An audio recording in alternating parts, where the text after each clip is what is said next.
പ്രിയപ്പെട്ടവരെ, എല്ലാവരെയും ഒത്തിരി സ്നേഹത്തോടെ ഡിവൈൻ ധ്യാന കേന്ദ്രത്തിൽ നിന്നും പ്രാർത്ഥനാശംസകളോടെ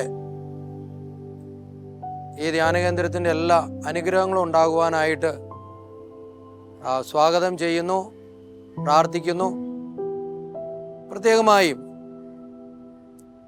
ഈ ഒരാഴ്ചക്കാലം കർത്താവ് നിരവധി അനുഗ്രഹങ്ങൾ ഈ ധ്യാന കേന്ദ്രത്തിലെ ശുശ്രൂഷകളിലൂടെ ചൊരിഞ്ഞിട്ടുണ്ട്. ഈ ധ്യാന ശുശ്രൂഷകളെല്ലാം കർത്താവ് ഏറ്റെടുത്ത് അനുഗ്രഹിച്ചു. അനേകർക്ക് സൗഖ്യവും പരിശുദ്ധാത്മാവിന് നിറവും വചനത്തിൻ്റെ ശക്തിയും നൽകി ജീവിതങ്ങളെ കർത്താവ് ഏറ്റെടുത്തു. പ്രത്യേകിച്ച് യോഹന്നാൻ ശ്ലീഹായുടെ 1-ാം ലേഖനം 1-ാം അധ്യായം 5-ാം തിരുവചനം വചനത്തിലൂടെ പ്രകാരമാണ് നമ്മൾ കാണുന്നത്.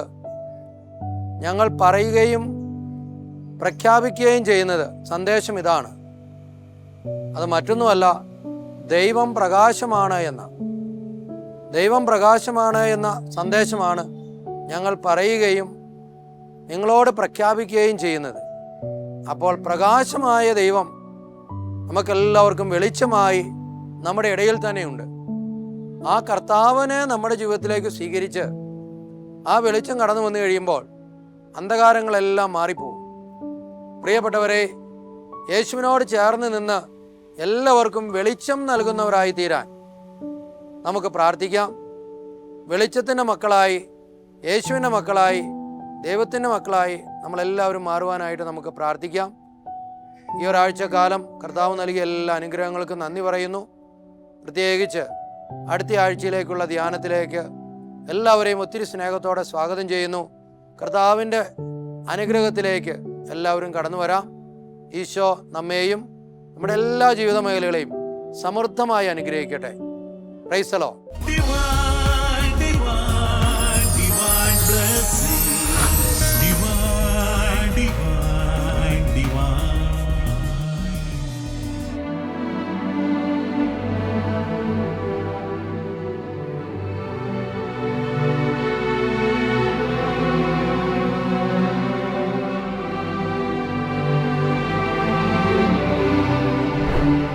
തോമസ് എന്ന് പറഞ്ഞ ഒരാൾ, അദ്ദേഹത്തിന് ഉള്ളിൽ ഈശോ ഇരിക്കുക.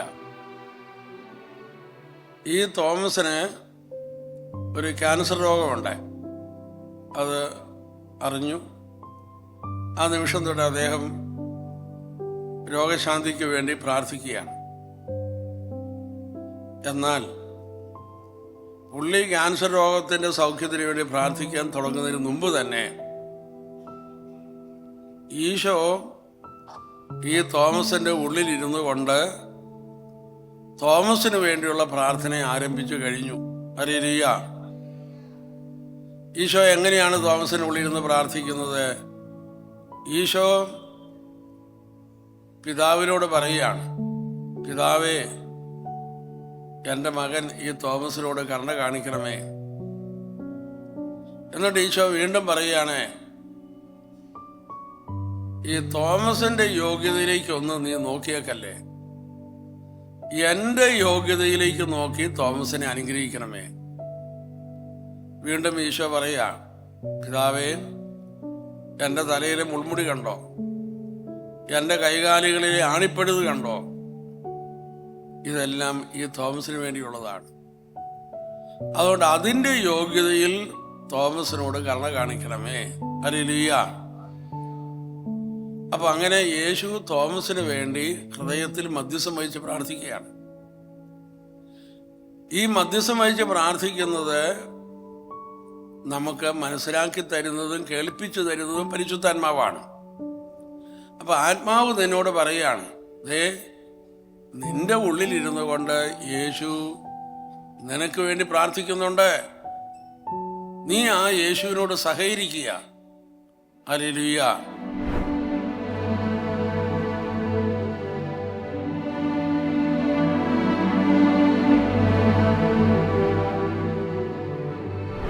ഓൾറെഡി ബിലീവേഴ്സായ, ഇതിനകം വിശ്വാസികളായ നമ്മള് മറ്റുള്ളവർക്ക് വേണ്ടി, അനേകായിരങ്ങൾക്ക് വേണ്ടി, ജനലക്ഷങ്ങൾക്ക് വേണ്ടി ജനകോടികൾക്ക് വേണ്ടി പ്രാർത്ഥിക്കുമ്പോൾ, നിലവിളിച്ചെന്നോണം പ്രാർത്ഥിക്കുമ്പോൾ, ആവർത്തിച്ച് പ്രാർത്ഥിക്കുമ്പോൾ അത് ദൈവത്തിൻ്റെ അഭീഷ്ടപ്രകാരമുള്ള പ്രാർത്ഥനയാകയാൽ നമ്മൾ പ്രാർത്ഥിക്കുമ്പോൾ എല്ലാം ദൈവം പരിശുദ്ധാത്മാവിനെ വർഷിച്ചു കൊണ്ടിരിക്കും. Hallelujah, hallelujah.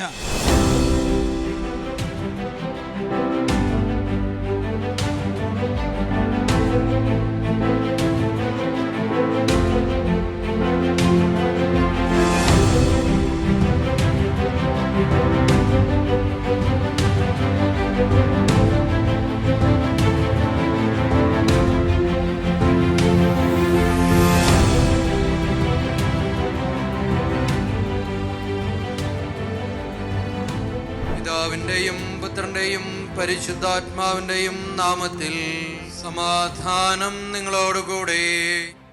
പ്രിയപ്പെട്ടവരെ, നമ്മുടെ ജീവിതത്തിൽ ഏറ്റവും പ്രധാനപ്പെട്ട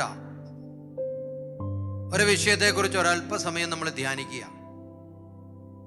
നിത്യജീവനിലേക്ക് പ്രവേശിക്കാൻ നാം എന്ത് ചെയ്യണം എന്ന വിഷയത്തെക്കുറിച്ച് കർത്താവ് വളരെ കൃത്യമായി നമ്മെ പഠിപ്പിച്ചിട്ടുണ്ട്.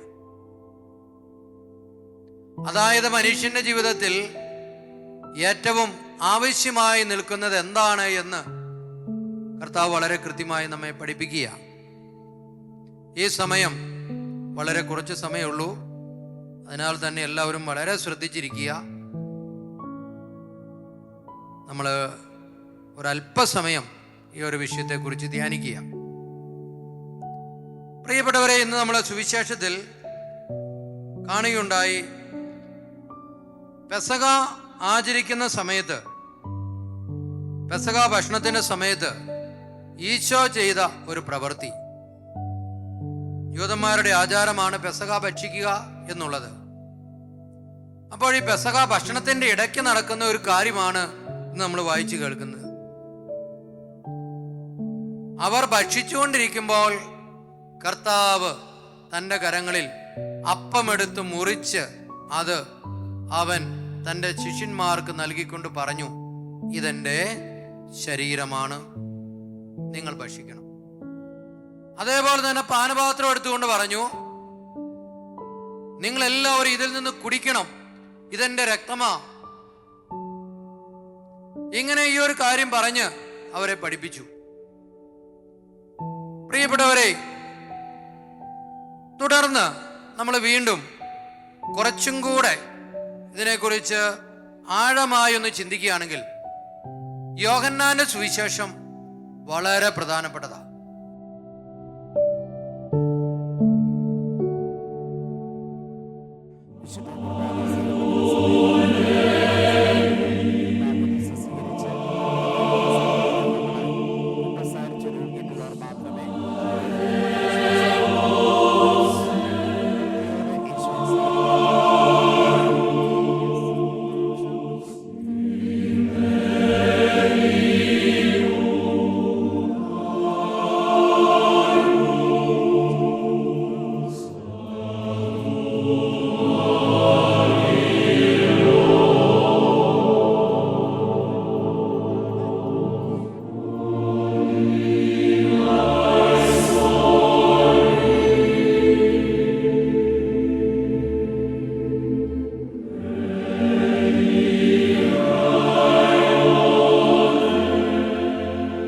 പേര് സാബു ജോർജ്. ഞാൻ എറണാകുളത്തു നിന്ന് വരുന്നു. എറണാകുളം കലൂർ സ്വദേശിയാണ്.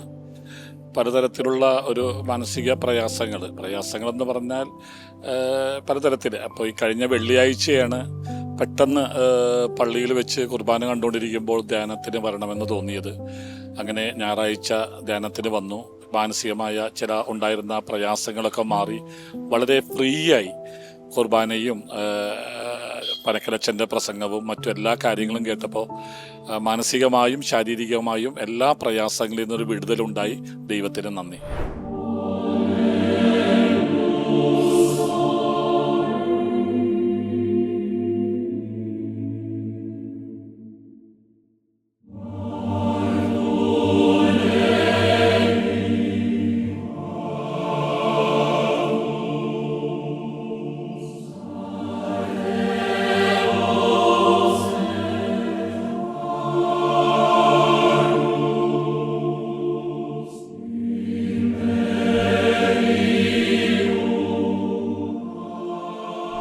എബ്രായ 4:12 എന്നെഴുതി ബാക്കി നമുക്കിവിടെ കേൾക്കാം. ദൈവത്തിന്റെ വചനം സജീവവും ഊർജ്ജസ്വലവുമാണ്. ആ ദൈവത്തിന്റെ വചനം സജീവവും ഊർജ്ജസ്വലവുമാണ്, ഇരുതലവാളിക്കാൻ മൂർച്ചയേറിയതും ചേതനയിലും ആത്മാവിലും മജ്ജയിലും സന്ധിബന്ധങ്ങളിലും തുളച്ചു കയറി ഹൃദയത്തിന്റെ വിചാരങ്ങളും നിയോഗങ്ങളും വിവേചിച്ച് അറിയുന്നതുമാകുന്നു. ഹല്ലേലൂയ. അതായത് സ്നേഹമുള്ളവർ, ദൈവത്തിന്റെ വചനം ഇരുതല വാളിനേക്കാൾ മൂർച്ചയേറിയതാ, അസ്ഥിയിലും മജ്ജയിലും സന്ധിബന്ധങ്ങളിലും ഒക്കെ തുളച്ചു കയറുന്നതാ. അതായത് മറ്റൊരു വാക്കിൽ പറഞ്ഞാൽ സ്നേഹമുള്ളവരെ, മരുന്നുകൾക്കോ ഡോക്ടേഴ്സിനോ കണ്ടെത്താൻ പറ്റാത്ത മേഖലകളിലേക്ക് വചനത്തിന് പ്രവേശിക്കാം. ഹല്ലേലൂയ. എക്സ്റേ, സ്കാനിങ്, MRI എന്തുമായിക്കൊള്ളട്ടെ, അവയ്ക്കൊന്നും കണ്ടെത്താൻ പറ്റാത്ത മേഖലകളിലേക്ക് ദൈവത്തിന്റെ വചനത്തിന് പ്രവേശിക്കാൻ സാധിക്കും. ഹല്ലേലൂയ. അതായത് ദൈവത്തിന്റെ വചനത്തിന് ശക്തിയുണ്ട്. നാം ഇന്നലെ മനസ്സിലാക്കിയ സ്നേഹമുള്ളവരെ, അവൻ വചനം അയച്ച് അവരെ സുഖപ്പെടുത്തി, അവനിൽ നിന്ന് ശക്തി പുറപ്പെട്ട് അവരെ സുഖപ്പെടുത്തി. യോഹന്നാൻ സുവിശേഷം 1-ാം അധ്യായം 1-ാം വചനം. യോഹന്നാൻ 1:1. ആദിയിൽ വചനമുണ്ടായിരുന്നു, വചനം ദൈവത്തോട് കൂടെയായിരുന്നു, വചനം ദൈവമായിരുന്നു. എൻ്റെ പേര് സൂര്യ ഫ്രാൻസിസ്. ഞാൻ എറണാകുളത്ത് നിന്ന് വരുന്നു. ഇന്നലെ അച്ഛന് പരിശുദ്ധാത്മാവിൻ്റെ അഭിഷേകാഗ്നി ധ്യാനം ഉണ്ടായിരുന്നല്ലോ. ആന്റണി പയ്യപ്പള്ളിൽ അച്ഛൻ്റെ പരിശുദ്ധാത്മാവിൻ്റെ അഭിഷേകാഗ്നിയുടെ ധ്യാനം ഉണ്ടായിരുന്നു. അപ്പോൾ ആ സമയത്ത് അച്ഛനാണ് അന്നാവെള്ളം തളിക്കുന്ന സമയത്ത് ഞാൻ നന്നായിട്ട് സ്തുതിച്ചു. അപ്പം അടുത്തുള്ളവരൊന്നും ഞാൻ ശ്രദ്ധിച്ചില്ല, പക്ഷെ ഞാൻ നന്നായിട്ട് സ്തുതിച്ച് പ്രാർത്ഥിച്ചു. എൻ്റെ ഈശോയെ, എനിക്ക് 2-3 ദിവസമായിട്ട് ഇവിടെ വന്നപ്പോഴും എനിക്ക് കാലിന് നടക്കാൻ ബുദ്ധിമുട്ടുണ്ടായിരുന്നേ, മുട്ടിന് വേദനയൊക്കെ ഉണ്ടായിരുന്നു. ലെഫ്റ്റ് കാലിന് ഇങ്ങോട്ട് മടക്കുമ്പോൾ നല്ല ബുദ്ധിമുട്ടായിരുന്നു, താത്തുമ്പോഴൊക്കെ ബുദ്ധിമുട്ടാണ്, കിടക്കാനൊന്നും പറ്റത്തില്ലായിരുന്നു. അപ്പോൾ ആ സമയത്ത് ഇന്നലെ ഇവിടെ ധ്യാനിക്കുന്ന സമയത്ത് ഞാൻ ഈശോയെ എന്നെ ഒന്ന് അനുഗ്രഹിക്കുക, എന്നെ ഒന്ന് തൊട് ഈശോയെ, മരുന്നോ, അപ്പോഴത്തേക്കും എനിക്ക് പെട്ടെന്നൊരു വചനം കിട്ടി, മരുന്നോ ലേപനോ ഔഷധമോ അല്ല, അവിടുത്തെ വചനമാണ് അവരെ സുഖപ്പെടുത്തിയെന്ന് ഞാൻ പ്രാർത്ഥിച്ച ആ വിശ്വാസത്തിൽ ഞാൻ നന്നായിട്ട് സ്തുതിച്ച് ഈശോയെ എന്നെ ഒന്ന് തൊട്, ഈശോയെ എന്നെ ഒന്ന് തൊട്, ഈശോയെന്ന് വെച്ച് പ്രാർത്ഥിച്ച് കഴിഞ്ഞപ്പോഴത്തേക്കും ഈശോ അത് മാറ്റി തന്നു. നന്നായിട്ട് എനിക്ക് നടക്കാനും സാധിച്ചു. എനിക്ക് ആരുടെയും ഒരു സഹായം ഇല്ലാതെ നന്നായിട്ട് നടക്കാനും പറ്റി. എൻ്റെ ഈശോയ്ക്ക് നന്ദി.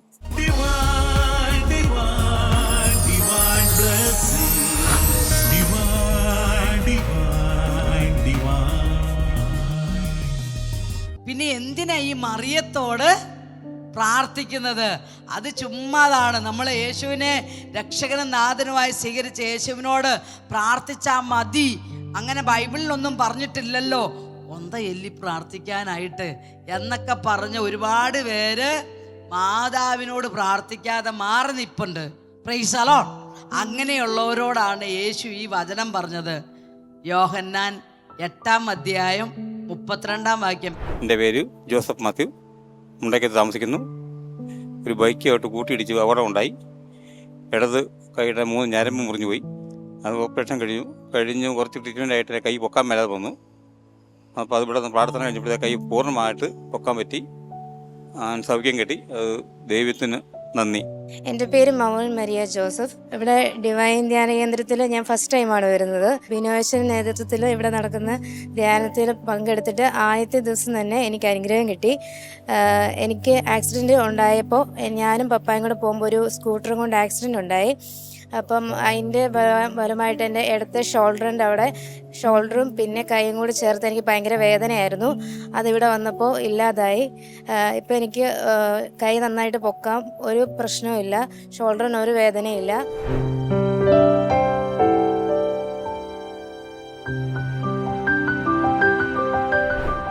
ആഷിങ്ങനെ പറഞ്ഞ് സൃഷ്ടിയുടെ രഹസ്യം ഇങ്ങോട്ട് പറയണം. അപ്പോൾ 1-ാം ദിവസം അതുണ്ടാക്കി, 2-ാം ദിവസം ഇതുണ്ടാക്കി, 3-ാം ദിവസം ഇതുണ്ടാക്കി, എന്നിട്ട് 6-ാമത്തെ ദിവസമാണ് മനുഷ്യനെ ഉണ്ടാക്കി. അപ്പോൾ ഇത് തന്നെ താപ്പെന്ന് വിചാരിച്ചിട്ട് ഞാൻ മാഷോട് ചോദിച്ചു, മാഷ് പറയണ പോലെ കർത്താവിന് ഇത്ര ഇഷ്ടം നമ്മളോടുണ്ടെങ്കിൽ 1-ാമത്തെ ദിവസം തന്നെ ഭൂമി ഉണ്ടാക്കിയതിന് ശേഷമുള്ള 2-ാമത്തെ ദിവസം തന്നെ മനുഷ്യനെ ഉണ്ടാക്കിക്കൂടായിരുന്നോ എന്ന് ചോദിച്ചു. പിന്നെ മാഷ് എന്നോട് പറഞ്ഞ വർത്തമാനം കേട്ട കുംസാരിക്കണം. പ്രീ ഡിഗ്രി 2-ാം കൊല്ലം പഠിക്കുമ്പോഴാണ് കടൽ ജലത്തിൽ നിന്നും അതുപോലെ തന്നെ സസ്യങ്ങളിൽ നിന്നും ഓക്സിജൻ പുറത്തു വരുന്നു. നമ്മൾ ശ്വസിക്കുന്ന ഓക്സിജൻ അതാണെന്നും നമ്മൾ പുറത്തു വിടുന്നത് കാർബൺ ഡൈ ഓക്സൈഡ് ആണെന്നും അതെടുക്കുന്നത് ഈ സസ്യമാണെന്നും ഓസ്മോസിസ് തിയറി എന്ന് പറഞ്ഞിട്ട് ഒരു തിയറി പഠിപ്പിച്ചപ്പോഴാണ് എനിക്ക് ഈ 8ാം ക്ലാസ്സിൽ എൻ്റെ മാഷ് എന്നെ പഠിപ്പിച്ച എത്ര സത്യമാണെന്ന് എനിക്ക് മനസ്സിലായത്.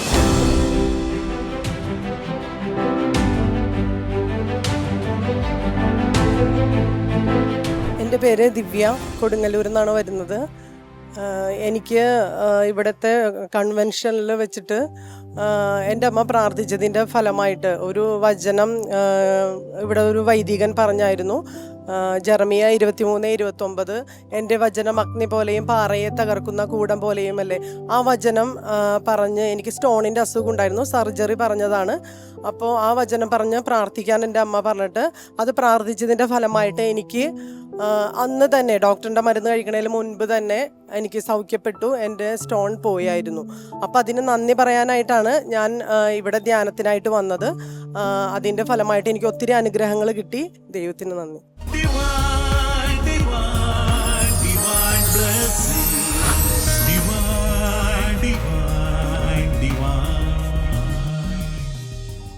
അനേക ചോദ്യങ്ങളുമായിട്ടാണ് നമ്മളിൽ പലരും ഇവിടെ ഇരിക്കുന്നത്.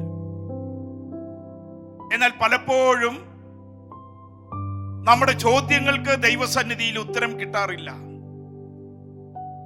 ദൈവം നമ്മുടെ ചോദ്യങ്ങൾക്ക് ഉത്തരമല്ല നൽകുന്നത്, മറിച്ച് ദൈവം നൽകുന്നത് ദൈവത്തെ തന്നെയാണ്. Price the Lord. അപ്പസ്തോല പ്രവർത്തനം 16:31 പറയുന്നു, കർത്താവായ യേശു ക്രിസ്തുവിൽ വിശ്വസിക്കുക, നീയും നിന്റെ കുടുംബവും രക്ഷ പ്രാപിക്കും. യേശുവെ നന്ദി, യേശുവെ സ്തുതി. എൻ്റെ പേര് ഡയാന. ഞാൻ പാലാരൂപതയിലെ വാലാച്ചിറ ഇടവകയിൽ നിന്നാണ് വരുന്നത്. ഇതെൻ്റെ ആൻറ്റി വത്സ. എനിക്ക് ഒരുപാട് മനപ്രയാസങ്ങളായിട്ടാണ് ഇവിടെ ധ്യാനം കൂടാൻ വേണ്ടി വന്നത്. ജോലി തടസ്സം, ഒത്തിരി മനപ്രയാസങ്ങൾ, ഒത്തിരി ദുഃഖങ്ങൾ, വീട്ടിലെ കുറേ പ്രശ്നങ്ങൾ എല്ലാമായിട്ടാണ് ധ്യാനം കൂടാൻ വേണ്ടി വന്നത്. ഇവിടെ വന്നു കഴിഞ്ഞപ്പം എൻ്റെ ജോലി തടസ്സം മാറി. പിന്നെ ഒരുപാട് മനപ്രയാസങ്ങളുണ്ടായിരുന്നു, അതെല്ലാം മാറി. ആൻറ്റിക്കും ആൻറ്റിയുടെ മുട്ടിന് ഭയങ്കര വേദനയായിരുന്നു, അതും മാറി കിട്ടി. ഈശോ നന്നായിട്ട് ഞങ്ങളെ അനുഗ്രഹിച്ചു. യേശു നന്ദി, യേശുവെ സ്തുതി. നിങ്ങളുടെ അവസ്ഥ എനിക്ക് അറിഞ്ഞുകൂടാ, പക്ഷെ ആർക്കറിയാം? പറയൂ, ഒച്ചത്തിപ്പറ. ഈശോക്കറിയാം. ഈശോക്കറിയാമെങ്കിൽ നിനക്കാവശ്യമുള്ള കൃപ ഈശോ നിനക്ക് തന്നിരിക്കും, ഒരു സംശയം വേണ്ട. വിശ്വസിക്കുന്നവരൊന്ന് കൈയടിച്ച് ഈശോയ്ക്ക് നന്ദി പറഞ്ഞേ. കൈകൾ ഉയർത്തി കൈയടിച്ചേ. ഹല്ലേലൂയാ, ഹല്ലേലൂയാ. അപ്പൊ അത് നമ്മൾ ഇതേ ഏറ്റെടുക്കാൻ പോവാണ്. ഈ പറഞ്ഞുകൊണ്ടിരിക്കുന്ന കാര്യങ്ങൾ ഇനി നമ്മുടെ ജീവിതത്തിൽ സംഭവിക്കാൻ പോവാണ്. മത്തായിയുടെ സുവിശേഷം 8-ാം അധ്യായം 16-17 തിരുവചനം ഒച്ചത്തി വായിച്ചോ. സായാഹ്നമായപ്പോൾ അനേകം പിശാച് ബാധിതരെ അവർ അവന്റെ അടുത്ത് കൊണ്ടുവന്നു. അവൻ അശുദ്ധാത്മാക്കളെ വചനം കൊണ്ട് പുറത്താക്കും. അശുദ്ധാത്മാക്കളെ വചനം കൊണ്ട് പുറത്താക്കുകയും എല്ലാ രോഗികളെയും സുഖപ്പെടുത്തുകയും ചെയ്തു. അവൻ നമ്മുടെ ബലഹീനതകൾ ഏറ്റെടുക്കുകയും രോഗങ്ങൾ വഹിക്കുകയും ചെയ്തു. അവൻ നമ്മുടെ ബലഹീനതകൾ ഏറ്റെടുക്കുകയും നമ്മുടെ രോഗങ്ങൾ വഹിക്കുകയും ചെയ്തു. Praise the lord. ഹല്ലേലൂയാ. പ്രിയപ്പെട്ടവരെ, കർത്താവ് ചെയ്യുന്ന വലിയൊരു ശുശ്രൂഷയെ കുറിച്ചാണ് ഓർമ്മപ്പെടുത്തുന്നത്. വർഷങ്ങൾക്ക് മുമ്പ് ഈ മണ്ണിൽ ജീവിച്ചിരുന്ന ഈശോ, അതേ യേശു ഇതാ ഇപ്പോൾ ഈ ഡിവൈൻ ധ്യാന മന്ദിരത്തിന്റെ ഈ അനുഗ്രഹിക്കപ്പെട്ട മണ്ണില് ഇവിടെ ഇരുന്ന് നിന്റെ ജീവിതത്തിൽ ഇടപെടാൻ പോകുന്നു. ഇതാ വചനം പറയുന്നു, എല്ലാ രോഗികളെയും സുഖപ്പെടുത്തി. കുറച്ച് രോഗികളെ എന്നാണോ? ആണോ? ചില രോഗികളെ എന്നാണോ? അല്ല. വചനം പറയാണ്, യേശുവിൻ്റെ പക്കൽ വന്ന എല്ലാ രോഗികളെയും യേശു സുഖപ്പെടുത്തി. ഹല്ലേലൂയാ. എൻ്റെ പേര് സോണിയ. ഞാൻ അങ്കമാലിയിൽ നിന്ന് വരുന്നു. എനിക്ക് ഇവിടെ ധ്യാനിപ്പിക്കുന്ന സമയത്ത്, ആരാധനയുടെ സമയത്ത് എനിക്ക് ഒരുപാട് വിഷമവും ദുഃഖവും ഭാവിയെക്കുറിച്ച് ഭയങ്കര ആകുലതകളും കാര്യങ്ങളും ഉണ്ടായിരുന്നു. അപ്പം ഞാൻ ധ്യാനിപ്പിക്കുന്ന സമയത്ത് അച്ഛൻ ഓരോരുത്തരുടെ പേരുകൾ ഇങ്ങനെ എടുത്ത് പറയുന്നുണ്ടു. അപ്പം ഞാൻ വിചാരിച്ചു അത് വെറുതെക്ക് ഇങ്ങനെ റാൻഡമായിട്ട് പേര് പറയുന്നതായിരിക്കും. പക്ഷേ അപ്പം ഞാൻ ചോദിച്ചു, ഈശോ നീ എന്നെ കാണുന്നുണ്ടെങ്കിൽ എൻ്റെ പേര് നീ ഇപ്പം പറയണം, അത്ഭുതം എന്ന് പറയട്ടെ, എൻ്റെ പേര് ആ സമയത്ത് കറക്റ്റായി അച്ഛൻ പറഞ്ഞു. അതെൻ്റെ അമ്മ കേൾക്കുകയും ചെയ്തു. അമ്മ റൂമിൽ വന്നിട്ട് എന്നോട് ചോദിച്ചു, എൻ്റെ പേര് പറഞ്ഞിട്ടുണ്ടല്ലോ, നിന്നെ തന്നെയായിരിക്കും ഉദ്ദേശിക്കണ്ടാവുക, നിനക്ക് എന്താ തോന്നണേന്ന് ചോദിച്ചു. ഞാൻ പറഞ്ഞു, എൻ്റെ പേരെന്തേ നീ പറയാത്തേ, നീ എന്തേ എന്നെ സുഖപ്പെടുത്താത്തേന്ന് ഈശോയോട് ചോദിച്ച സമയത്താണ് എൻ്റെ പേര് അച്ഛൻ മൈക്കിൽ കൂടെ വിളിച്ച് പറയുന്നത്. അതെനിക്ക് ഭയങ്കര അത്ഭുതകരമായി തോന്നി. യേശുവെ നന്ദി, യേശുവെ സ്തുതി. ഞാൻ നിങ്ങളോട് പറഞ്ഞ വചനം, ഞാൻ നിങ്ങളോട് പറഞ്ഞ വാക്കുകൾ ആത്മാവും ജീവനുമാണ്.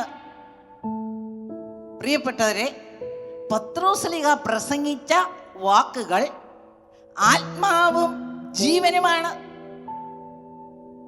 ആത്മാവും ജീവനുമാകുന്ന ദൈവവചനം, ആ സത്യവചനം പ്രസംഗിക്കപ്പെടുന്നിടത്തെല്ലാം, അത് കേട്ടുകൊണ്ടിരിക്കുന്നിടത്തെല്ലാം ദൈവശക്തി വെളിപ്പെടും. കാരണം കർത്താവ് നമ്മളോട് പറഞ്ഞു, ഞാൻ നിങ്ങളോട് പറഞ്ഞ വാക്കുകൾ അത് ആത്മാവും ജീവനുമാണ്.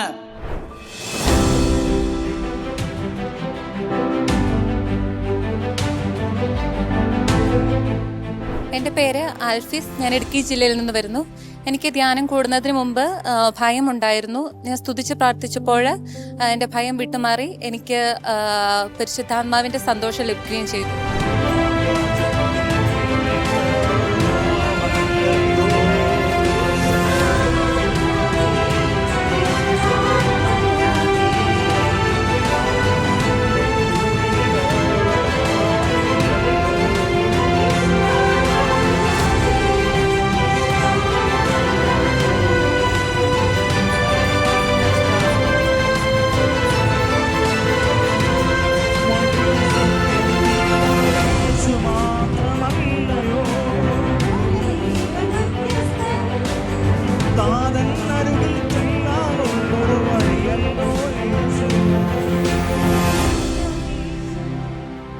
എൻ്റെ പേര് ബിജു തോമസ്. ഞാൻ ഇടുക്കി ജില്ലയിലെ അണക്കരയിൽ നിന്ന് വരുന്നു. ഞാനിവിടെ ഡിവൈനിൽ കഴിഞ്ഞ കുറേ പ്രാവശ്യമായി ധ്യാനം കൂടിയിട്ടുണ്ട്. വളരെ അനുഭവപ്രദമായ ഒരു ധ്യാനമായിട്ടാണ് എനിക്ക് തോന്നിയിട്ടുള്ളത്. ദൈവാനുഗ്രഹം പ്രാപിക്കുന്നതിനും ആത്മീയമായ ഒരു ഉന്നമനം കിട്ടുന്നതിനും വേണ്ടിയിട്ടാണ് ഞാനിവിടെ സാധാരണ ധ്യാനം കൂടാൻ വരുന്നത്. വളരെ നല്ലൊരു അനുഭവമാണ് എനിക്ക് ഇവിടുന്ന് കിട്ടിയിട്ടുള്ളത്.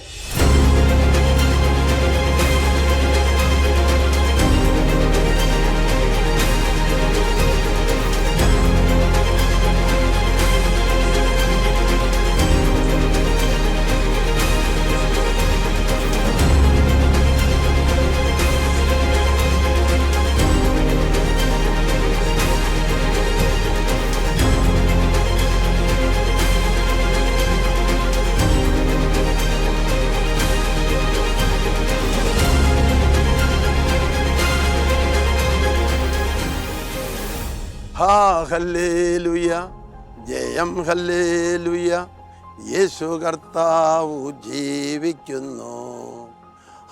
ഹല്ലേലൂയ, ജയം ഹല്ലേലൂയ, യേശു കർത്താവ് ജീവിക്കുന്നു. പ്രിയപ്പെട്ടവരെ, 5 ദിവസത്തെ ധ്യാനം കൂടി കഴിഞ്ഞപ്പോൾ എല്ലാവർക്കും ഒരു പുതുജീവൻ, പുതിയ സന്തോഷം, ദൈവസ്നേഹാനുഭവം ലഭിച്ചു എന്ന് നമുക്ക് നല്ല അനുഭവമുണ്ട്, ഉറപ്പുണ്ട്. ഈ സന്തോഷം മറ്റുള്ളവരെ അറിയിക്കുവാൻ നാം നമ്മുടെ വീടുകളിലേക്ക് മടങ്ങി പോവുകയാണ്. എന്താണ് ഈ ഒരു സദ്വാർത്ത? യേശു ക്രിസ്തു ഇന്നും ജീവിക്കുന്നു.